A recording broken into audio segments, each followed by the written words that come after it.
The ingredients to prepare an eggless tiramisu are 100 grams of heavy cream, 350 grams of mascarpone cheese, 50 grams of coffee, 8 ladyfingers, unsweetened cocoa powder, and 30 grams of powdered sugar. To make the eggless tiramisu, first make the coffee soak the ladyfingers by using a moka pot. Whip the cream in a bowl using an electric beater and gradually add the powdered sugar. Continue until semi-whipped. Once the cream is ready, add in the mascarpone gradually and mix everything together gently but thoroughly.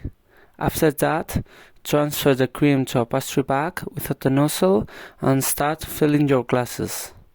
Then, spread a layer of cream on the bottom of each small glass to form the base. Following that, slice each ladyfinger biscuit in half.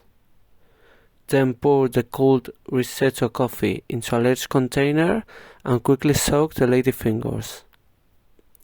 Afterwards, lay the biscuits on top of the layer of cream in each small glass. Next, add another layer of cream. Then sprinkle with unsweetened cocoa powder. Continue with another half ladyfinger and finish with a layer of cream. Finally, fill to the rim of the glass. Repeat this process for all the other glasses and sprinkle your eggless tiramisu with unsweetened cocoa powder before serving. After this process, you will have your eggless tiramisu to eat.